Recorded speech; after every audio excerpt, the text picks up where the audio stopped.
Welcome to the video on Polarity of Molecules.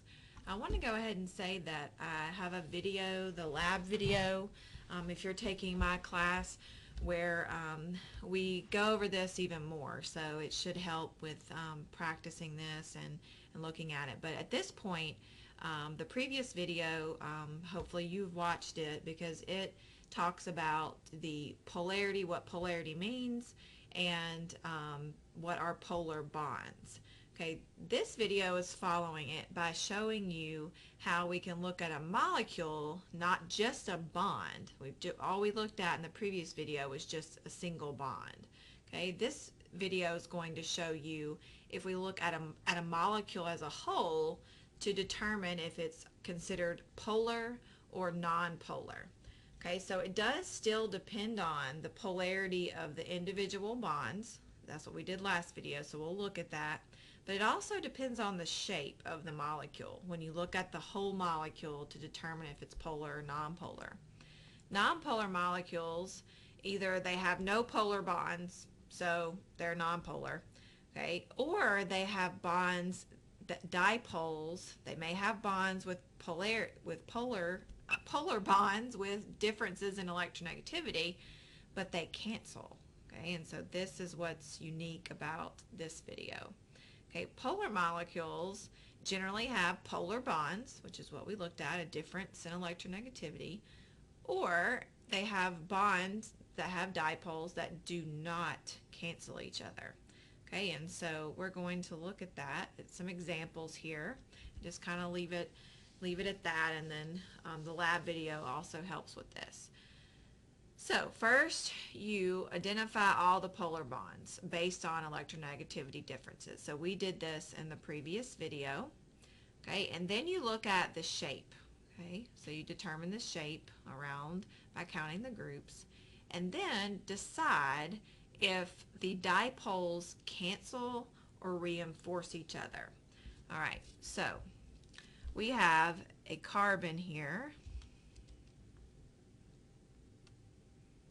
Trying to get my pen going. Okay. All right. It is bonded to an oxygen. So we know that this is a polar bond. Okay, so this is partial positive, partial negative. Okay, oxygen is the more electronegative atom, so it has the partial negative charge because those electrons in this double bond are being shifted towards the oxygen. So that's what this represents. Okay, that we have more positive charge here, and then the arrow is drawn towards the more electronegative atom because in the tug of war, like I showed last video, we have the electrons are closer to the oxygen because it wins the tug of war because it is more electronegative. Okay, electrons are negatively charged, so it's partial negative.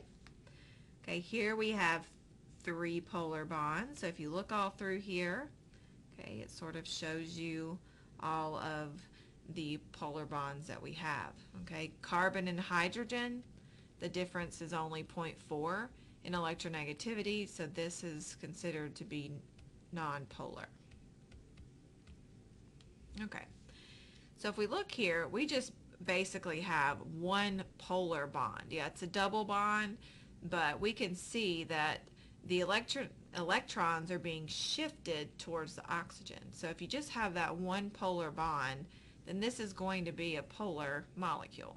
Okay, dipoles can't cancel each other because you only have one dipole, so there's not another one to cancel it or to, reinforce it.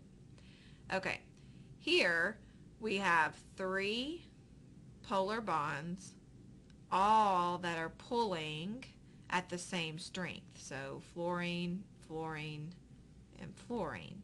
Okay, if you have a central atom and the atoms around it are electronegative, but they're all pulling at the same strength. Okay, then your dipoles cancel, so you have no net dipole, and therefore the molecule is nonpolar. All right, even though the boron-fluorine bond is polar. We see that here and here and here. We have 3 pulling at the same strength, so that central atom is not going to be shifted any which way, and the electrons are pulled equally and the dipoles cancel each other. All right. For ammonia, we have a lone pair. Okay, that's a very dense area of electrons. It is a pair of electrons. Okay, here we have a net dipole. So our dipoles do not cancel each other. They actually reinforce each other. Okay, if you look here, the nitrogen is more electronegative.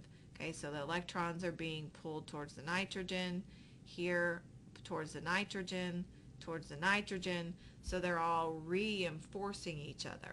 Okay, and if they reinforce, they just make the molecule that much more polar.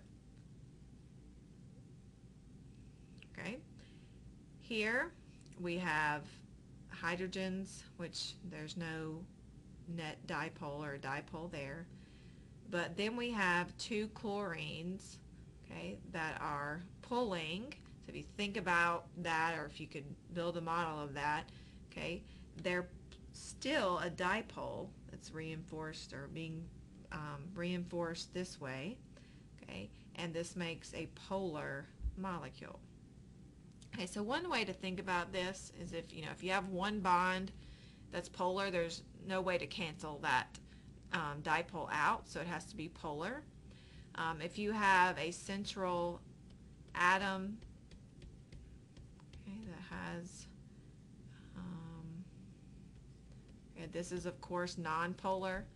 This is called a hydrocarbon because it's just carbons and hydrogens.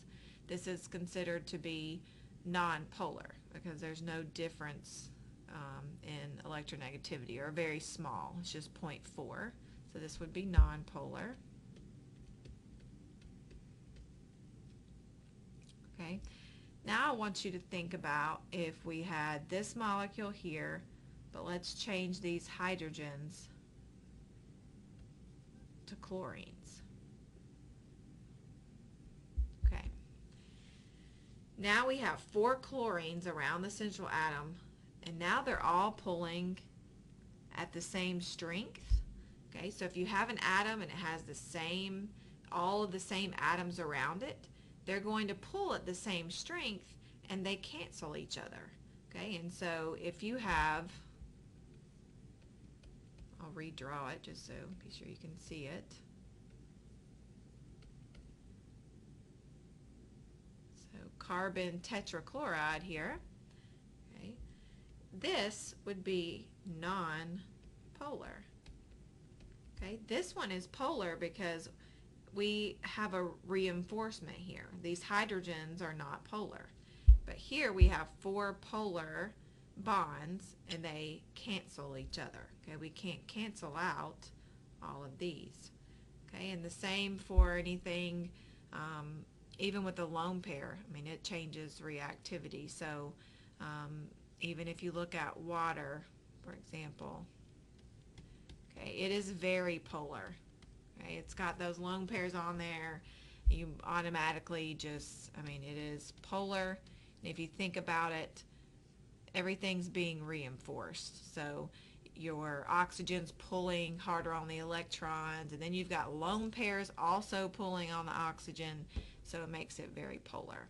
Okay, so watch the lab video as well to see this, but if you have just one polar bond, it's going to be polar, and then if you have all of the same atoms around the central atom, most times those are going to cancel to leave a nonpolar molecule. And then if you have lone pairs, or you have a central atom where you have different atoms around it, that's going to be polar as well. All right, hope this helps.